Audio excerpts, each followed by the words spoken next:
बिस्मिल्लाहिर्रहमानिर्रहीम।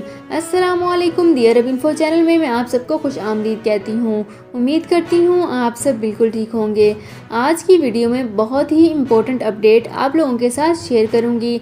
आज की वीडियो बहुत ही इम्पोर्टेंट होने वाली है, इसलिए इस वीडियो को लाजमी से आखिर तक ज़रूर देख लीजिए। वीडियो को स्टार्ट करने से पहले आपसे एक छोटी सी रिक्वेस्ट है कि अगर आप हमारे चैनल दी अरब इन्फो पर नए हैं तो हमारे चैनल को सब्सक्राइब कर लीजिए, वीडियो को लाइक कर लीजिए, वीडियो को मुकम्मल देखने के बाद अपने दोस्तों के साथ ज़रूर शेयर कर लीजिए।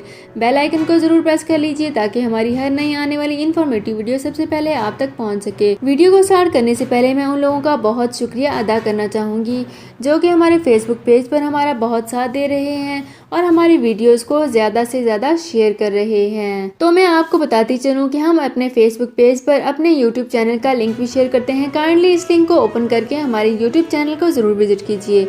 तो व्यूअर्स, चलते हैं अपनी आज की वीडियो की तरफ। आज की वीडियो में बात करने वाले हैं कि कोई भी कंपनी, कोई भी कफील किसी गैर मुल्की अजनबी का पासपोर्ट, अकामा या मेडिकल इंश्योरेंस कार्ड अपने पास रख सकता है या नहीं। अगर वो रख सकता है तो वो इस सूरत में इस पर क्या क्या चीज़ें लागू होंगी। सबसे पहले बात करेंगे Saudi Arab ministry of human resources in social development के मुताबिक, जिसमें बताया गया है कि कोई भी कफील, कोई भी कंपनी अपने किसी भी कारकुन का अकामा, पासपोर्ट और इंश्योरेंस कार्ड अपने पास नहीं रख सकता। जैसा कि आप सब जानते ही हैं कि ज़्यादातर गैर मुल्कियों के साथ यही मसला पेश आता है कि उनसे उनके डॉक्यूमेंट्स यानी अकामा, पासपोर्ट और इंश्योरेंस कार्ड ले लिए जाते हैं। तो मिनिस्ट्री ऑफ ह्यूमन रिसोर्सेज की इस नए कानून के मुताबिक उन्हें अलाउ नहीं है कि वो किसी भी कारकुन के डॉक्यूमेंट्स यानी पासपोर्ट, वीज़ा, अकामा या इंश्योरेंस कार्ड अपने पास रख सकें। वो एक अलग बात है कि अगर आपका कफील आपसे आपके डॉक्यूमेंट्स यानी अकामा, पासपोर्ट या इंश्योरेंस कार्ड इसलिए लेकर रखता है कि कहीं वो गुम ना हो जाए या फिर उसकी हिफाजत के लिए। लेकिन अगर आपका कारकुन आपसे अपने डॉक्यूमेंट्स मांगे और आप ना दें तो ये एक कानूनन जुर्म होगा। तो इस पर इस कंपनी और कफील को फी बंदा 5,000 रियाल का जुर्माना देना होगा। यानी वो जितने कारकुनों के साथ ये करेंगे उन्हें उतना ही ज़्यादा जुर्माना अदा करना होगा। तो व्यूअर्स, ये थी हमारी आज की वीडियो। उम्मीद करती हूँ आपको हमारी वीडियो बहुत पसंद आई होगी।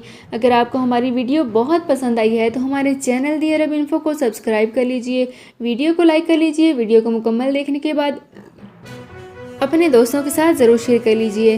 बेल आइकन को ज़रूर प्रेस कर लीजिए ताकि हमारी हर नई आने वाली इन्फॉर्मेटिव वीडियो सबसे पहले आप तक पहुंच सके। अपना बहुत ख्याल रखिएगा। अल्लाह हाफिज़। सऊदी अरब में मकीम गैर मुल्कियों के लिए बहुत बड़ी खुशखबरी आ गई है। अब कोई भी शख्स जो अपने मुल्क जाना चाहता है और उसका इकामा एक्सपायर हो या इकामा वैलिड हो, शिरका बंद हो, मुसस्सा बंद हो या कफील छुट्टी ना लगा रहा हो या कोई भी मसला हो तो आप हमारे साथ रब्ता करें। हम इंशाल्लाह आपको 3 दिन के अंदर अंदर एम्बेसी के जरिए आपका खरूज लगाकर आपको आपके मुल्क वापस भेज देंगे। कोई भी इंडियन, पाकिस्तानी, नेपालियन, बांग्लादेशी, श्रीलंकन या किसी भी मुल्क का हो, आसानी से बगैर किसी परेशानी के अपने मुल्क वापस जा सकता है। जी हाँ, स्क्रीन पर आपके सामने जो नंबर शो हो रहा है इस पर आप कांटेक्ट करें। इंशाल्लाह 3 दिन के अंदर अंदर आपको आपके मुल्क वापस भेज दिया जाएगा। मतलूब केस वाले रब्ता ना करें। शुक्रिया।